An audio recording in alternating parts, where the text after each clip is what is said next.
Well, good morning and welcome to Bible Study Time, October 14, 2020. Today we're going to continue our look at James chapter 3, verses 13 to 18. There's a few verses in this passage that are a have to go to whenever we're considering looking at wisdom and the kind of wisdom that God gives.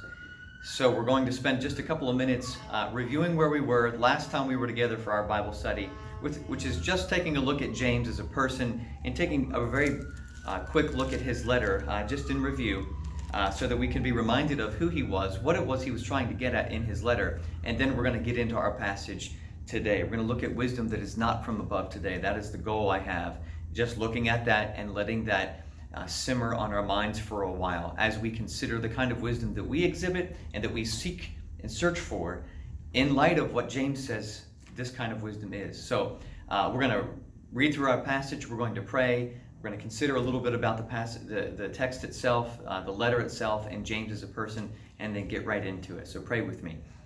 Father, thank you for your word. Thank you for James. Thank you for this early leader of the church in Jerusalem. Thank you for the boldness that he had. Thank you for the courage that he had, that you planted in him, that in such a way where he lived to the end of his life, declaring and heralding the truth. And Lord, you granted wisdom to this man. And the wisdom that you granted to him was the kind of wisdom he describes here that is from above, and we know that that got him killed.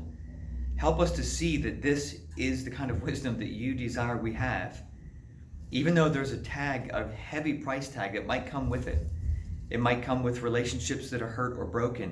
It might come with even our own life. But Lord, this is the kind of wisdom that carries us into an eternity with you, where you speak to us and you say, "Well done, thou good and faithful servant." May we be those servants today. And God, I pray for all who are listening that you will help us pursue and hunger for biblical wisdom, true wisdom, godly wisdom, wisdom from above. May that be our pursuit as we're trying to think about the things in our world and in our lives and the circumstances that you unfold for us to live through, that we might reflect you well as believers and trusters in you. Bless all who commit to this and think about it and desire to grow in understanding you in wisdom that you give. In Jesus' name we pray, amen. Okay, James chapter 3, 13 to 18, look with me. Who among you is wise in understanding? Let him show by his good behavior his deeds in the gentleness of wisdom. But if you have bitter jealousy and selfish ambition in your heart, do not be arrogant and so lie against the truth. This wisdom is not that which comes down from above, but this wisdom is earthly, natural, demonic. For where jealousy and selfish ambition exist, there is disorder and every evil thing. Verse 17. But the wisdom from above is first pure, then peaceable, then gentle, then reasonable, full of mercy and good fruits, unwavering and without hypocrisy. And the seed whose fruit is righteousness is sown in peace by those who make peace. James was a pastor of the Jerusalem church early on, the early church. This is the first real gathering of believers after Jesus ascended to heaven. James was the leader.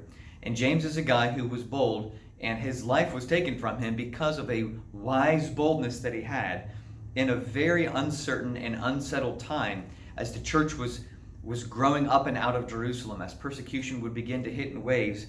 Although persecution hit this church, it wasn't so hard at first. It was a little bit later that the heavy persecution came from the Roman Empire. But nonetheless, early on, James certainly did have a persecution up and against him.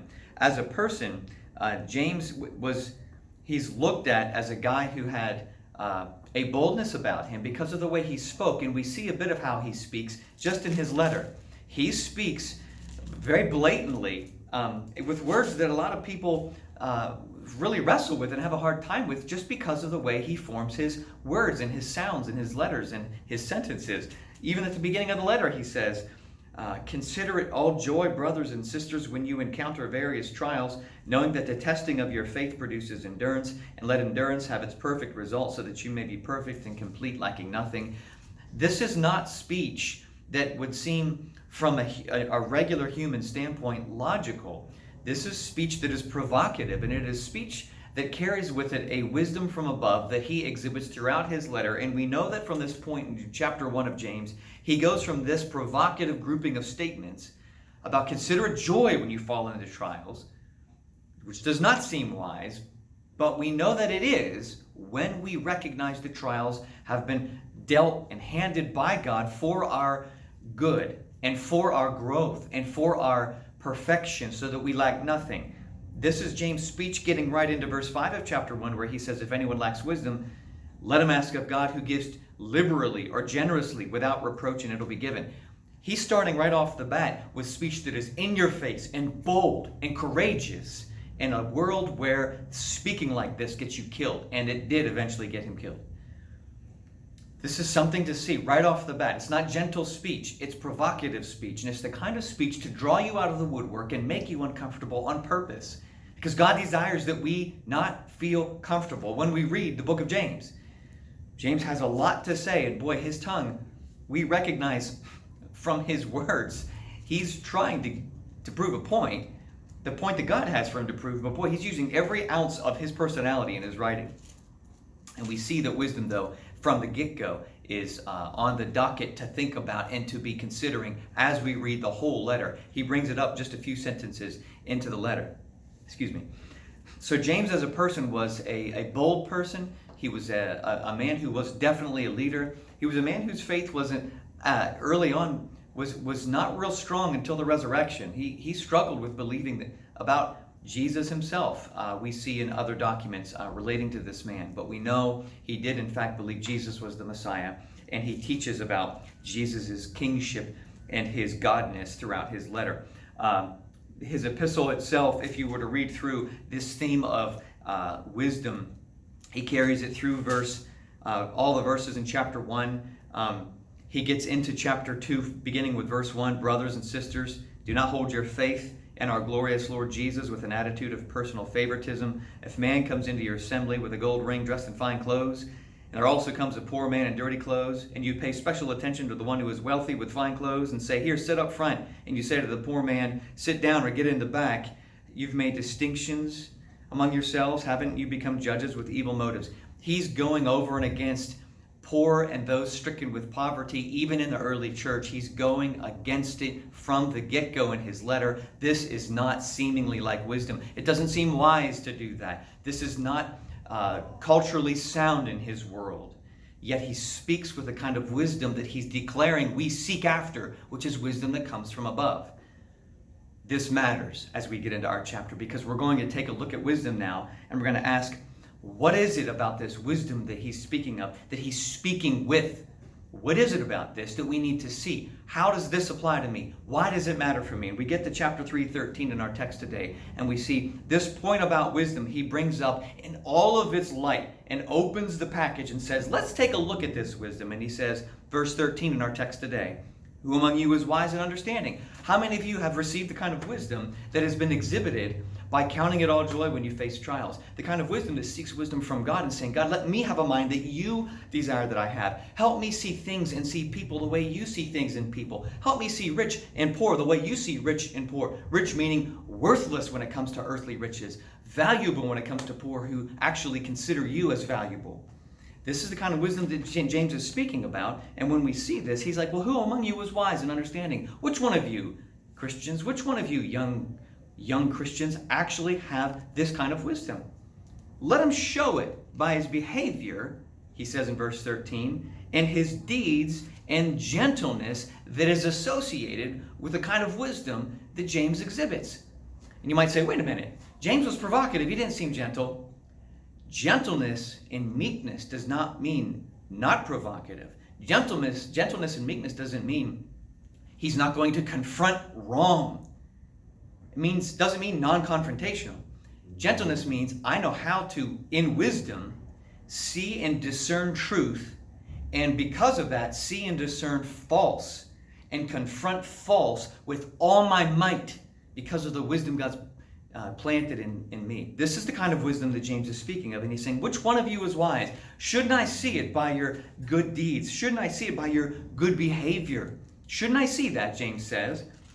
And then he's saying, let me give you some descriptors Let me give you some illustrations of the kind of wisdom, and this is where we're going to hit today, and this will be wrapping up our day today in Bible study. Let's look at the kind of wisdom that I might see exhibited, James might say, that I might see exhibited that's not wisdom from above. Let's take a look. Wisdom that is not from above. If there's bitter jealousy or selfish ambition in your heart, there's a kind of arrogance and lying against the truth or suppressing the truth. This is wisdom that comes down not from above, but it's earthly, it's natural, it's demonic. Hear what James is saying here. Bitter jealousy, selfish ambition, arrogance, suppressing truth. Bitter jealousy, selfish ambition. These are things the world heralds as wise. These are things our leaders in the world herald as wise. Jealousy, selfish ambition. This probably could be two descriptors on a high level of every one of the political people running for office right now, Democrat and Republican. Selfish ambition. No matter who you are, and you look at these guys, ambition that is not rooted in truth. This is what we have for leadership right now. How about Christian educators? How about in the church? Selfish ambition. You've seen it in the church. Wonder why it's so prevalent in our government? Because the church hasn't nipped the bud on it with godly wisdom. The kind of wisdom that is earthly is the kind that's heralded by the world, including Christians in churches who desire to see their world impacted by government over impacted by the church and the truth of the gospel and the truth of God's word. This is what we have right now. And why don't we as a church stop and say, no, I want wisdom that's from above. I don't want wisdom from the earth. I don't want it to be logical on earth and detrimental spiritually to me when it comes to me meeting Jesus. I don't want it to seem like I'm heralding something on earth so I can